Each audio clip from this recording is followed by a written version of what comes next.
Good morning, everyone, and thanks for joining us.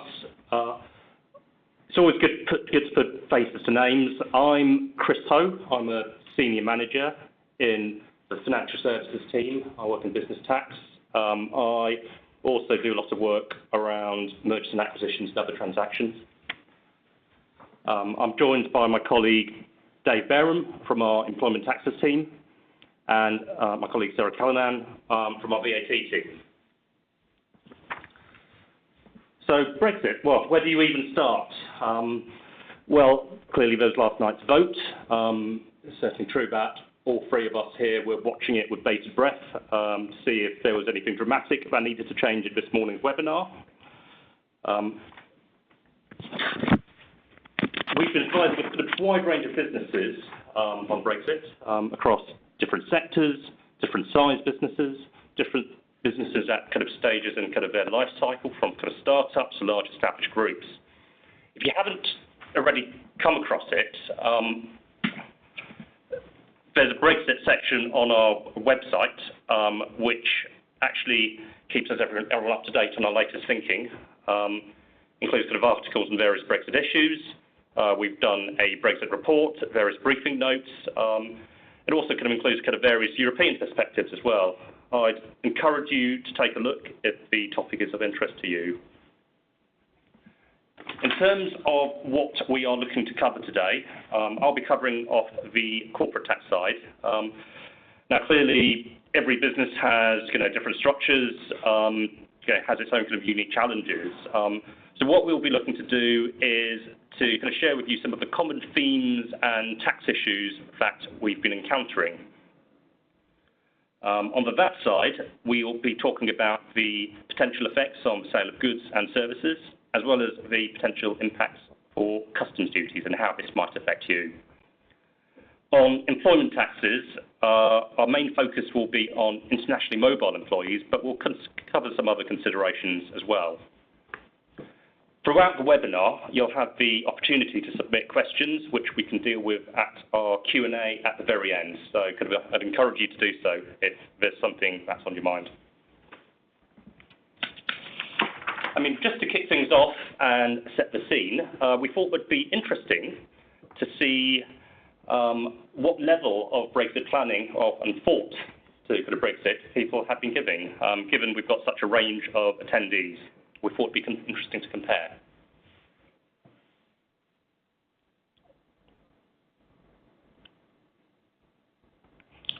Just a small point to note, this poll is completely anonymous, so feel free to reveal your deepest, darkest fears.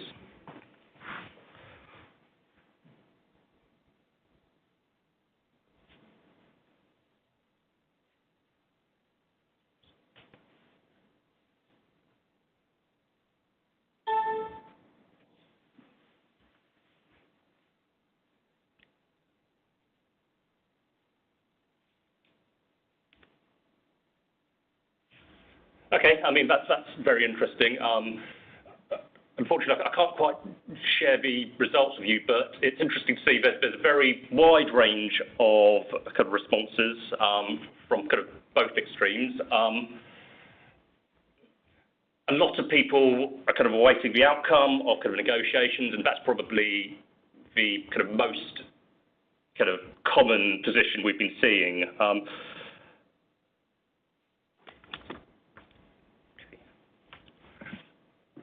Moving on then, we thought we'd give you a kind of update on kind of where we see tax legislation going after, well, I say 29th of March, but that could potentially be later.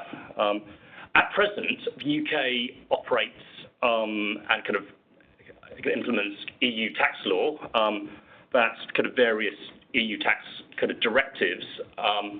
We're not actually at present expecting any changes to UK tax legislation. From our discussions with HMRC and the government, there's been no specific changes that have been mooted at this stage. Interestingly, today at 12:30, the Chancellor is going to give his spring statement, which, again, we're not expecting any dramatic changes, but if there are, we'll be in touch. More generally, we thought we'd give some kind of thought to some kind of general changes to the UK tax environment. What could change going forward? How could future tax legislation be changed? Clearly, the kind of main impacts would be ECJ and decisions wouldn't be kind of followed necessarily. EU directives may not need to be followed as well. We thought there could be opportunities as well for the UK if the UK is not bound by state aid rules. That could create opportunities for more favourable tax legislation, and the UK may need to be a more attractive place to do business, and therefore kind of become more competitive from a tax point of view. I mean, this would depend on the type of Brexit deal that is negotiated and relationship with the EU going forward.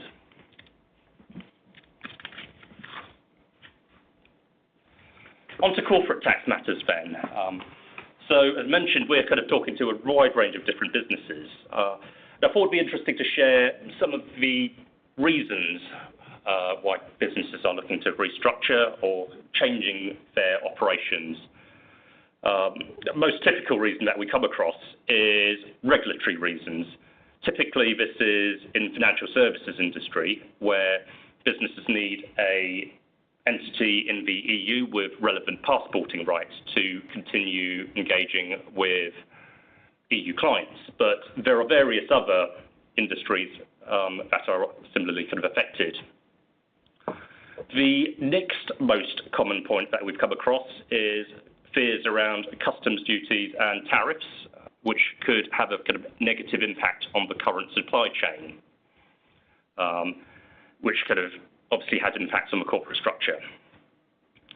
Another common reason that we've come across is more general. It's around economic climate and uncertainty around Brexit affecting businesses. I think it's fair to say a lot of businesses are using Brexit as an excuse, shall we say, to restructure their opportunities, from a PR and, presentational point of view. It can be used as, a reason to restructure operations. And finally, a point that I'll go into in further detail on later slides, if EU directives no longer apply, there may be various withholding tax implications which could have a negative impact on group structures. The other thing that we come across is, different stakeholders have different requirements around what level of Brexit planning you do. Stakeholders could include regulators, significant investors, and or even kind of customers and suppliers. Sometimes clients come to us and say, well, we'd like you to do almost the bare minimum just to show these stakeholders that we have considered the effects of Brexit. Sometimes these stakeholders want a full contingency plan to ensure the business can keep running post-Brexit.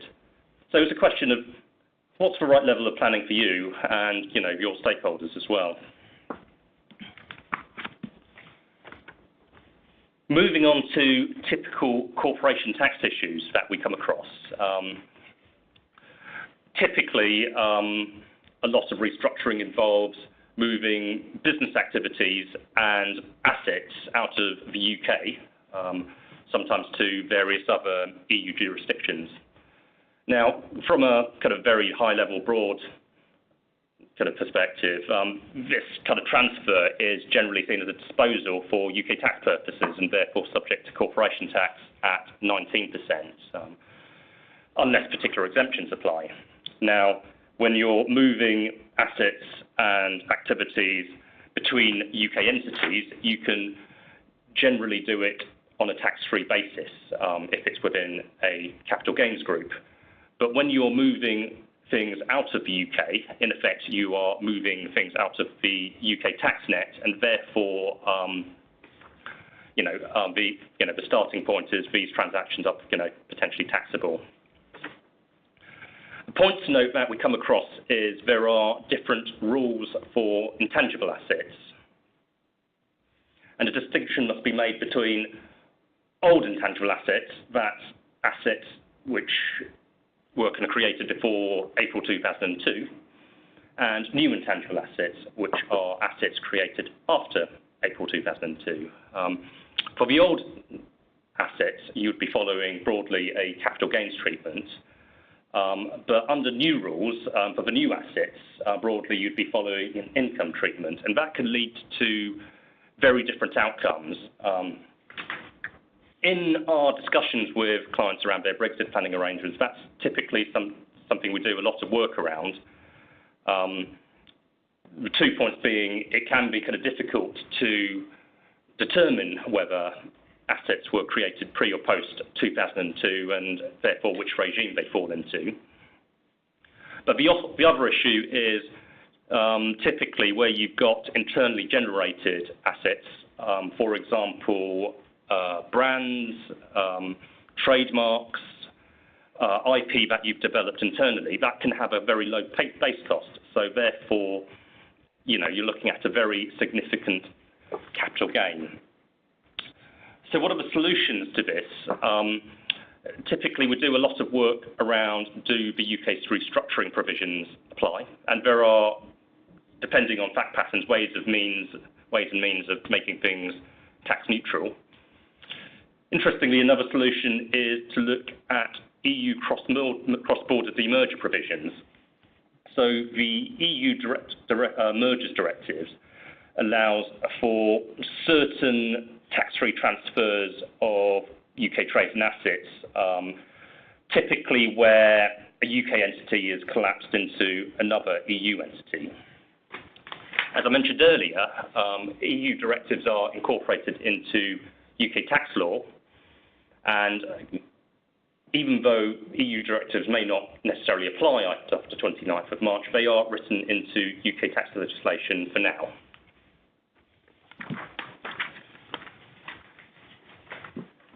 Moving on then, another typical point we come across is withholding tax.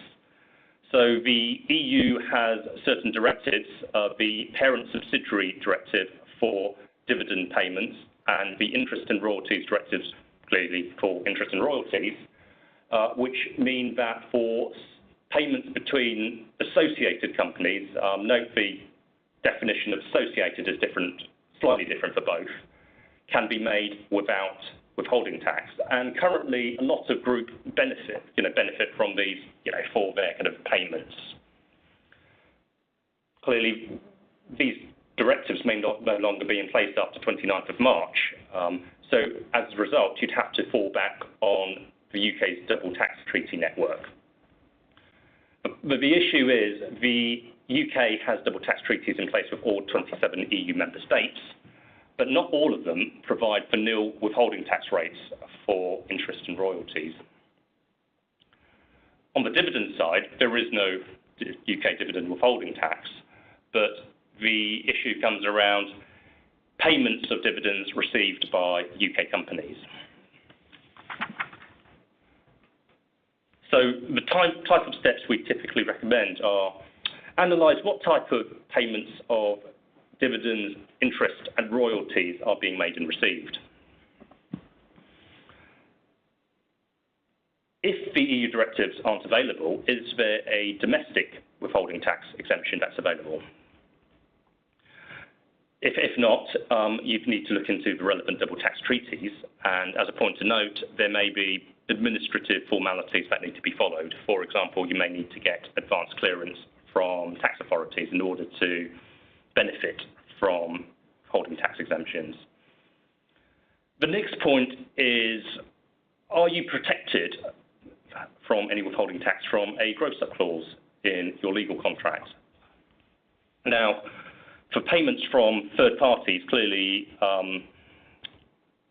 it would be the third party that would cover the gross-up extra additional cost.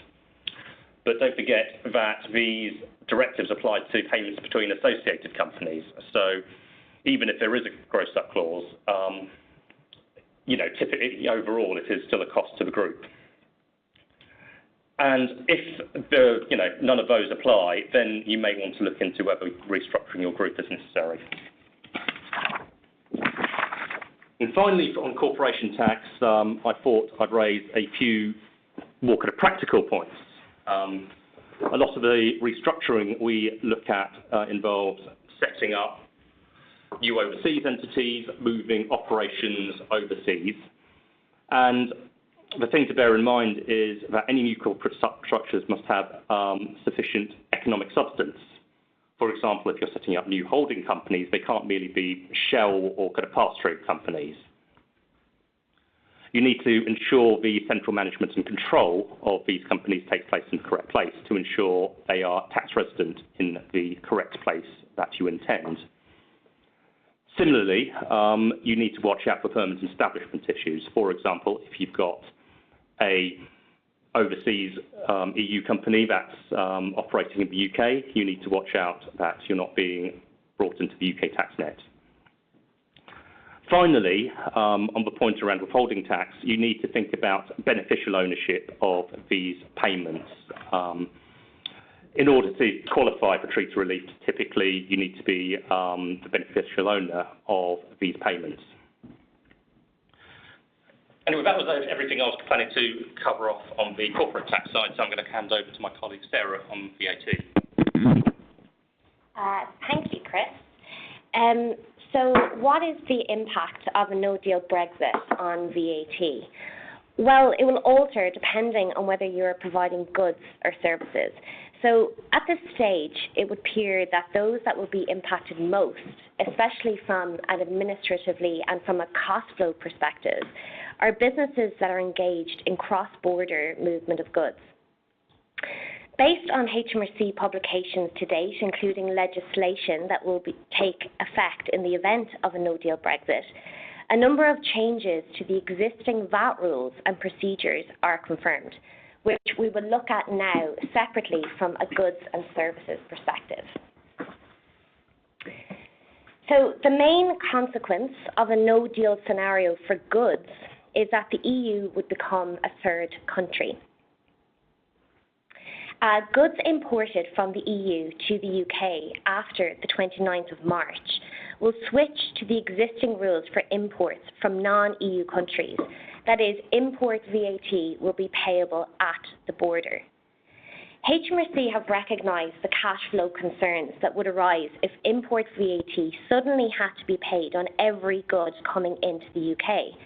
Therefore, they have said that UK businesses will be able to self-account for their import VAT in their VAT return like we currently do for reverse charge services.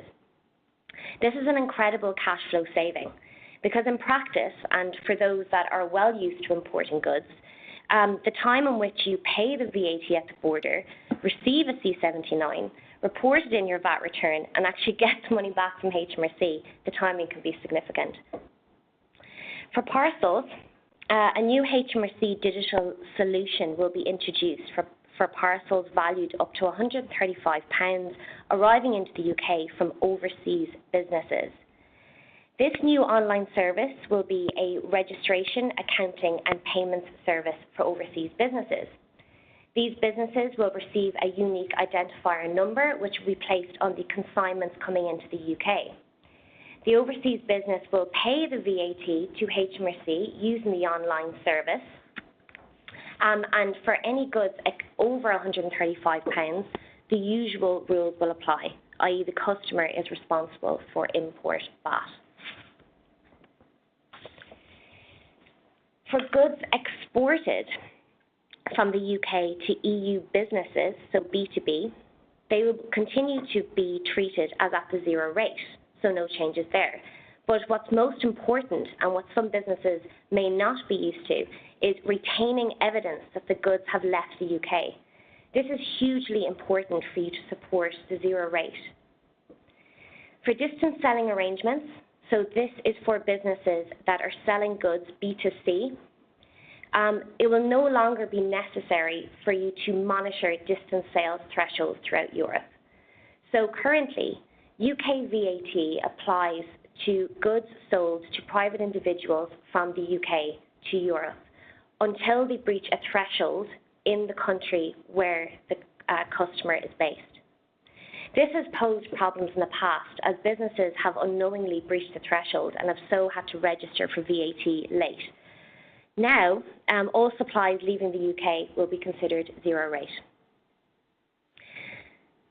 Finally, UK businesses will no longer be required to file EC sales lists, which I'm sure a lot of people will rejoice.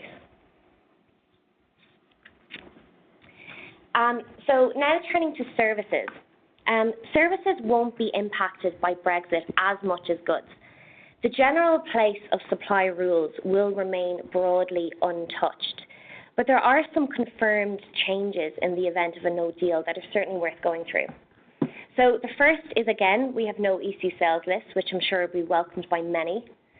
The second relates to financial services, and this one is particularly interesting.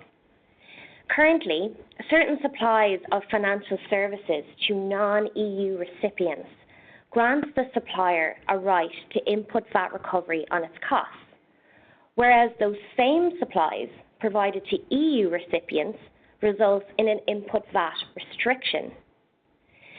So for businesses where this is relevant, the UK government have recently confirmed that such services to EU-based customers will now benefit from input VAT recovery, which is a sudden change of tune from what they said since referendum day.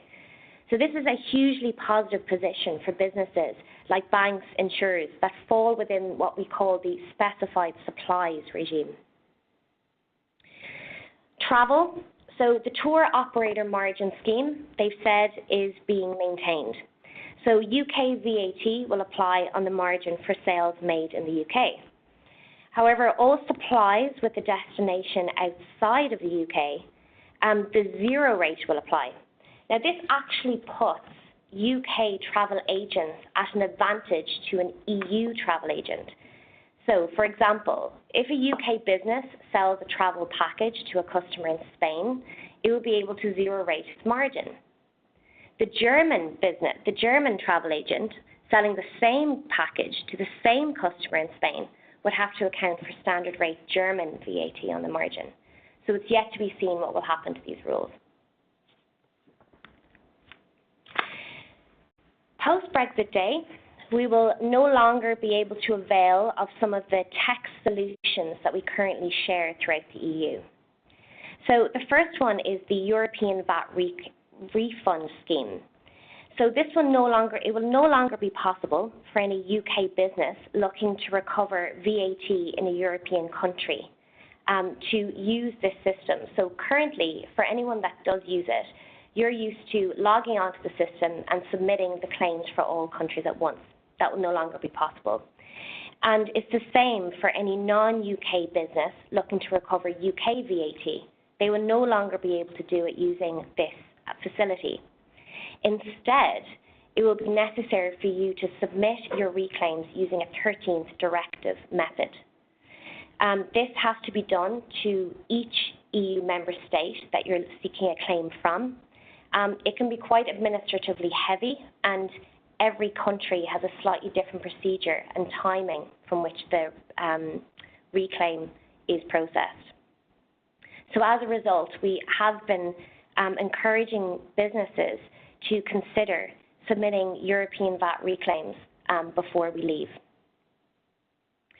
The EU VAT registration validation tool, some of you will be well used to using this for your EC sales lists and to validate VAT numbers of your customers throughout Europe.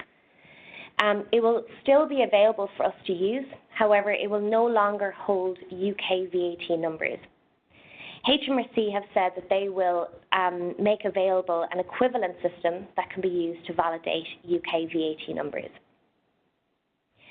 The UK's mini one-stop shop will no longer be available for supplies of electronically supplied services to EU customers.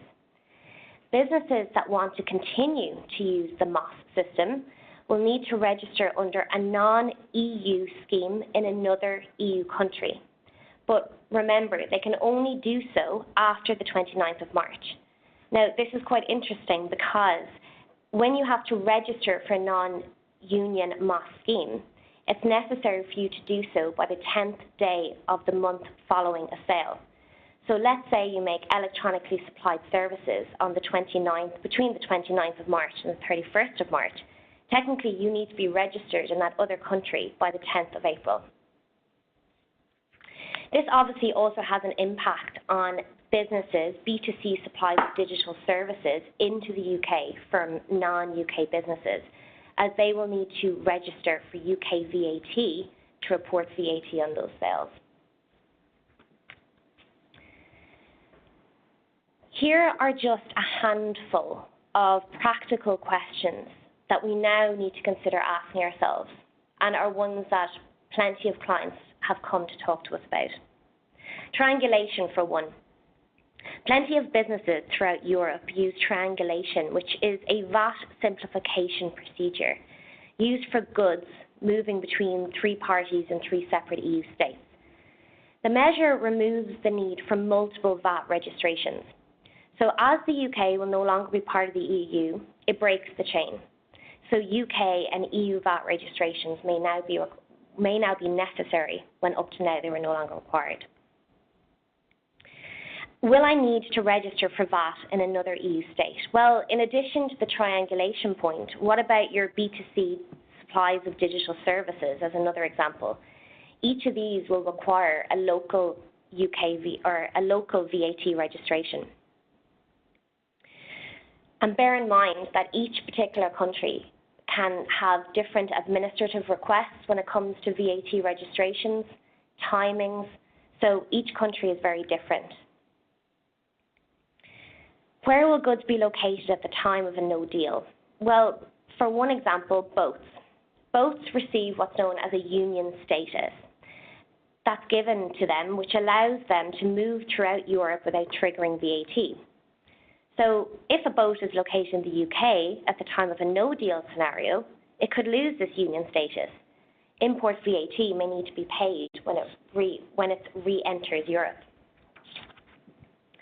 How long will it take to recover your input VAT? Well, coming back to the point that we just discussed about a 13th directive, if you incur import VAT in another EU country, it will then be necessary for you to go and recover it via 13th directive. And how long will this take? This is not a step that we're used to doing. Finally, who will own the goods when they cross the border? Again, this is an administrative point. Is it necessary for you to consider how the goods are acquired and brought into Europe or brought into the UK?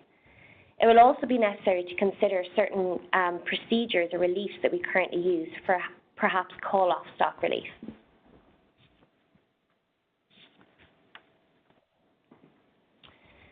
So to touch briefly on customs duty.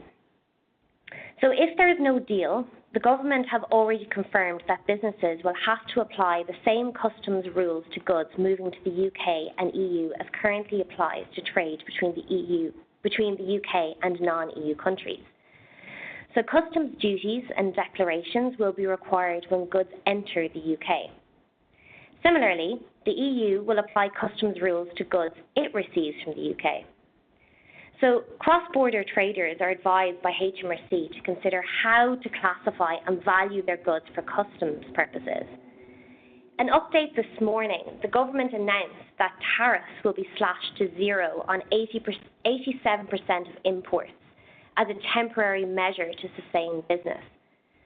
Goods from the EU are currently tariff-free, but in the case of a no-deal Brexit, World Trade Organization rules kick in without this intervention. So what are some of the actions that we can be doing to help on the customs duty side? Those who do not currently trade with countries outside the EU are urged to apply for what is called an EORI number, so an Economic Operator Registration and Identification Number. This is needed in order to complete customs declarations and apply for any customs procedures. It's very straightforward to apply for and generally only takes a couple of days to process. Some importers and exporters may benefit from using customs procedures to reduce or manage their duty liability, such as customs warehousing. HMRC have also highlighted that businesses should consider setting up a deferment account, which allows payment of customs charges by a single monthly payment on the 15th day of the month following the import. As a point to note, deferment is subject to a lengthy application process and requires a bank guarantee as security. Finally, HMRC have also announced that in the event of a no-deal Brexit, UK businesses importing goods from the EU through roll-on, roll-off ports will have the option to use transitional simplified procedures to declare their goods to customs. This will allow importers to defer making a full declaration and paying customs duty until after the goods arrive in the UK. Application has been open since the 7th of February, but it is necessary that you hold an EORI number. To wrap up on VAT and customs duty, HMRC and the government are continuing to publish no-deal Brexit information on VAT, customs and excise duties, so the position is evolving. HMRC are also starting to send letters to taxpayers that will be most affected, so keep an eye out on receiving one of those. As a takeaway, review your supply chains and identify how your business could be impacted from a VAT perspective. Make a plan as to what you will do to manage these changes so that you can stay compliant and minimise costs. Of course, we are here to help, so do feel free to contact me or any member of the VAT team if we could be of any further assistance. So this is a very high-level touch on VAT and customs impacts. So I'll now hand you over to Dave for the employment taxes. Many thanks, Sarah. So Dave Barham here. I'm going to go through the employment taxes aspects of a potential deal or no deal Brexit, and specifically going to cover the impact for internationally mobile employees. So, like Chris, we're going to start with a poll. So figuring out what level of communication has been given to your internationally mobile employees on the potential Brexit changes. So whether that's been done verbally, written, both, neither, or not applicable if you don't have any internationally mobile employees.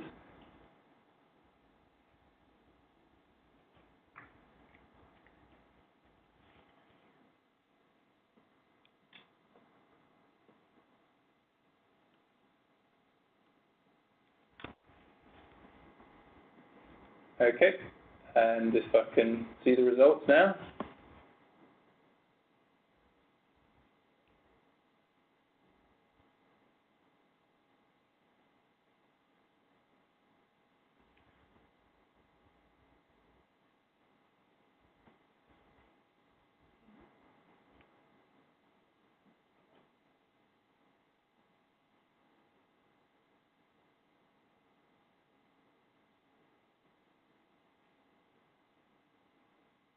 Okay, so the results are very much skewed towards either not applicable or no communication yet.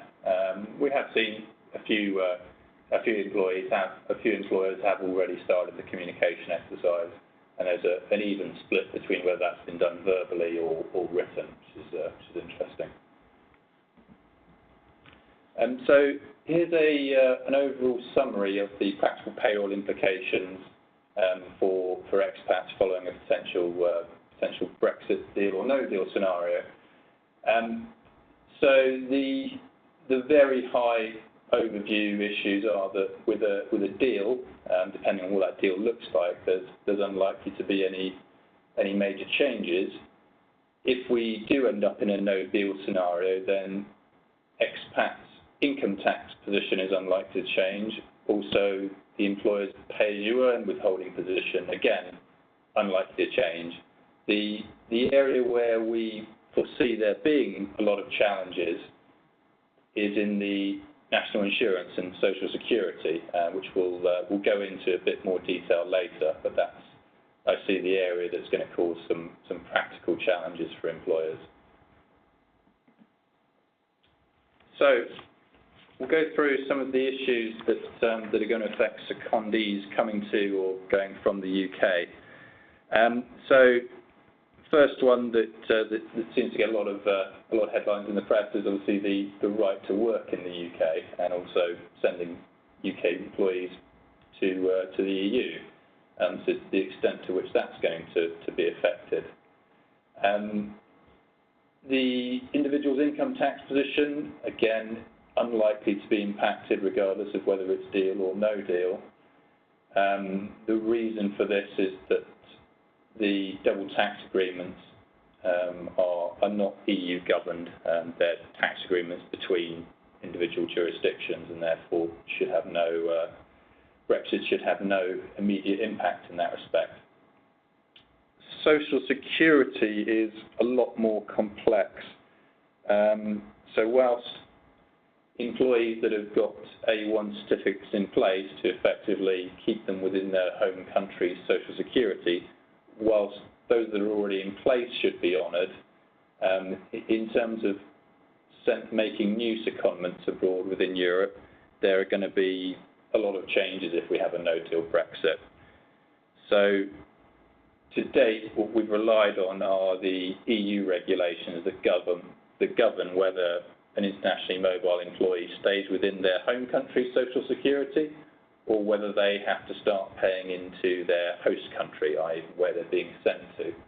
And in the vast majority of scenarios, the EU regulations do a fairly reasonable job. It's always a little bit complicated to get to an answer, but you tend to get to a satisfactory answer of you're either in one country's social security or you're in the other. So you do have some clarity in that respect. The issue will be that if we have a no-deal Brexit, then the UK would most likely come out of those EU regulations, and therefore our fallback are these totalisation agreements and effectively social security agreements, bilateral agreements between the UK and the EU individual countries. Now, that all sounds good on paper, but in practice, we see there being a lot of challenges. For example, some countries don't have a social security agreement with the UK. Take Greece or Hungary, for example. The social security agreements that are in place are not necessarily fit for purpose, because there's been no reason to actually look at them over the previous decades. We've just relied on the EU regulations. So many of them are several decades old and don't reflect the practices of modern working. For example, the agreement we have with France only covers employees going on secondment for up to 6 months, as opposed to up to 5 years under the current EU regulations. So that's clearly going to see some issues where you've got employees seconded between those countries. The other major practical point that's not necessarily dealt with well by individual social security agreements is that whilst the EU regulations covered the whole of the EU and nationals of the EU, these bilateral social security agreements by nature only cover 2 countries. So, for example, the UK may have an agreement with France, and that will apply to UK or French nationals. But what if you have a scenario where you have somebody being seconded from the UK to France, but that individual is a Spanish national or a German national? And unfortunately, these social security agreements aren't necessarily encompassing enough to cover those sorts of scenarios. See, they were written when these sorts of scenarios were less common.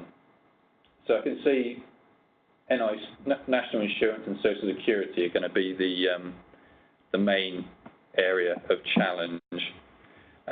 There are a couple of other issues that we'll go on to. I'll talk later about cross-border regulations on pension schemes, and also remuneration regulations may be affected. So, for example, we've got all of the remuneration codes on deferral of income for bankers in the financial services sector. So at the moment you have rules which determine whether an individual who's moving between EU countries, whether they stay within their host country's interpretation of those EU rules, or whether they have to take up their new host country's interpretation of those rules. And again, if we have a no-deal Brexit, you may have a scenario where people inadvertently move from one set of rules to another. So, short-term business visitors going to and from the UK. Again, the income tax position unlikely to change. Social Security, again, we've covered, is likely to be the main sticking point. The other point which I picked up at the bottom here is the degree of cooperation between respective tax authorities, and especially the use of this principle of economic employer.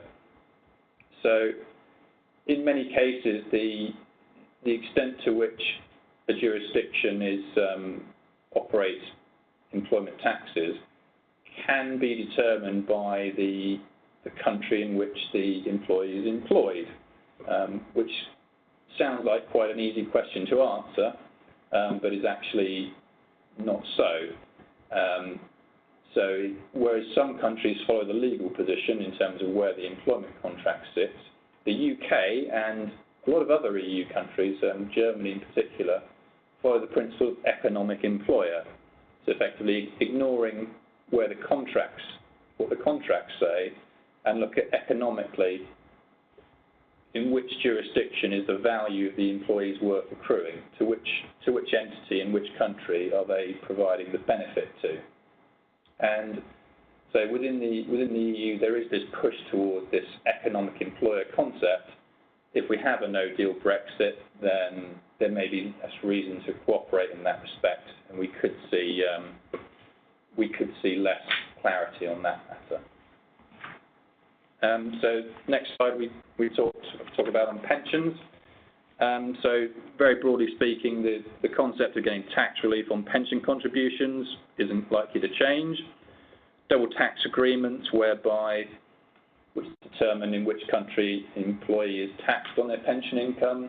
Again, these are governed by double tax agreements that aren't EU dependent, so unlikely to change.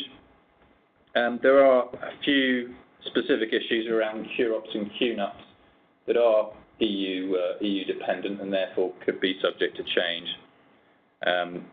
For example, the cure-op and QNUPs rules, we have EU rules saying that if an individual is moving between EU states, there shouldn't be any tax on the transfer between those EU states. In a potential no-deal scenario, these rules would have to be revisited, and you could get scenarios whereby an employee moving between EU states may well trigger a tax charge for their pension schemes, which is obviously something which will need to be ironed out in the case of a no-deal Brexit. And the other point at the bottom there is individuals in defined benefit schemes. If they're moving between states, you could potentially have a scenario whereby the movement from one EU state to another can trigger a liability for the employer to fully fund that scheme, which is clearly a large burden for them. At the moment, this is governed by specific rules and exemptions in the EU. Again, this is going to have to be looked at in the event of a no-deal Brexit. So those are the tax and social security issues that we'll need to look at. But also, besides that, there are some wider HR points that will need to be looked at. For example, a lot of the employment laws that we have in the UK are EU-driven. TUPE, for example, Transfer of Undertaking Protection of Employment, is a very widely relied on in the UK. But in the event of a no-deal Brexit, would we diverge away from those rules? I would think probably not, but it's something that needs to be monitored. Immigration is going to be a key point to look at, and also in terms of HR policies and whether these need to be reviewed. As I say, most were drafted up once we're still in the EU, and therefore a no-deal Brexit may trigger a need to review these policies. potential skill shortages, clearly, depending on the cost of goods and currency fluctuations. There may be increased wage demands potentially. And then finally, also data security laws, how that affects payroll processes. So GDPR, for example, is an EU-based directive that we've incorporated into the new Data Protection Act in 2018. To the extent that we have a no-deal Brexit, the UK could diverge away from that. We could see a scenario where our data protection rules could vary significantly from those of EU countries. And that's clearly going to present some challenges for payroll processors, whereby you're running payrolls in multiple jurisdictions. So again, a few practical points that should definitely be on HR advisors' radar in the event of a no-deal Brexit. So that's a very high overrun of the tax and social security issues for employees and employers. And again, we welcome any questions that you have.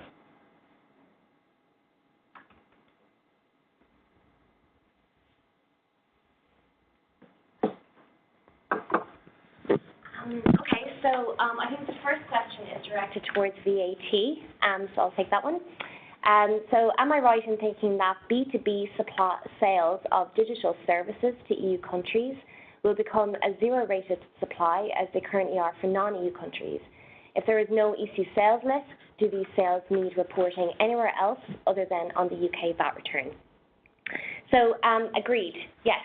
B2B sales of digital services are considered outside the scope of UK VAT, that's currently. So what that means is that where supplies of digital services from the UK to anywhere outside the UK, no VAT will apply, and you should be able to obtain input VAT recovery on your costs. HMRC have agreed that the EC sales list, yes, will be removed. So from what we know at the minute, it does not need to be recorded anywhere else. With respect to digital services, where we will see a difference is for B2C supplies.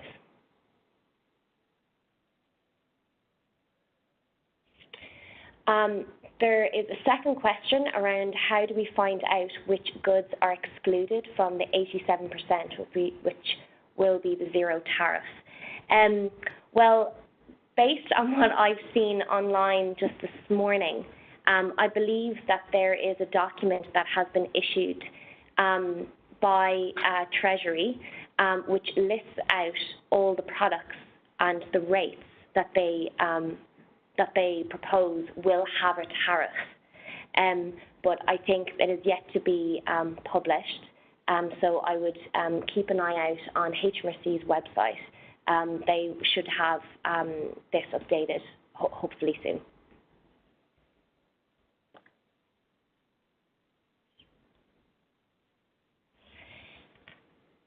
Another question on Intrastats. So HMRC have talked about EC sales lists, but as some people will well know, they spend a lot of time completing Intrastat returns, which is for goods coming into and out of the UK from the EU. They haven't mentioned anything as of yet, but I'm sure that is yet to come. So again, HMRC is continually updating their website with various VAT, customs and excise duty information, and I'm sure they will update on this point in due course as well.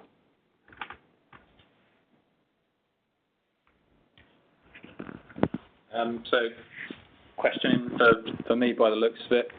So on accrual of state benefits. So we have the question, where an employee is subject to social security in another EU country, does that automatically mean that they will accrue state benefits and pensions in that country? I think this is an interesting question insofar as if we have a no-deal Brexit, you could be in a scenario where you trigger social security liabilities in other countries where you wouldn't necessarily expect it, or potentially even be paying social security in more than one state at the same time.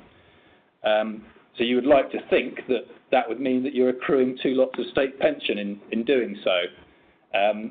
Unfortunately, the devil is in the detail, and that the answer to that question will depend on the state in question. And certainly in some EU states, you have to stay within their social security for a long period of time before you start accruing pension benefits, as long as 10 years in many states. So in some cases, the social security that you're paying in these states won't necessarily result in you getting those pension benefits.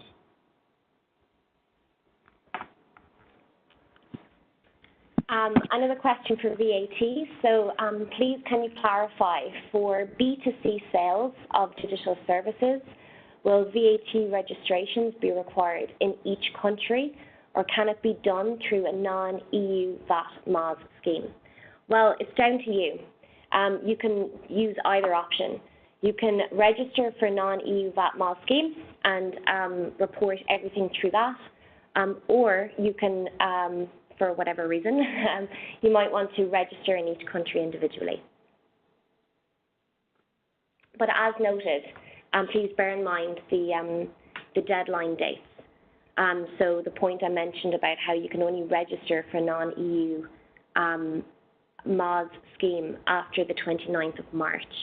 I know there's very little you can do to sort of manage that, but I suppose just bearing in mind that you do need to have the registration in, so try by the 10th day of the month following that you make sales.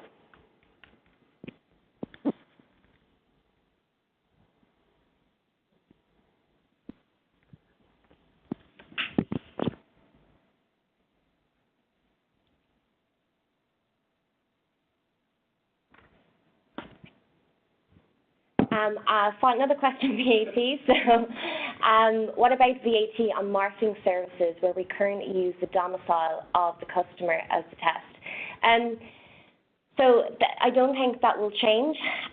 So if you have general B2B supplies, place of supply for services is where the customer is established. So again, the point about how Brexit won't see as much of an impact for services is for reasons like that. The VAT rules, general rule for B2B supplies such as marketing services remains the same.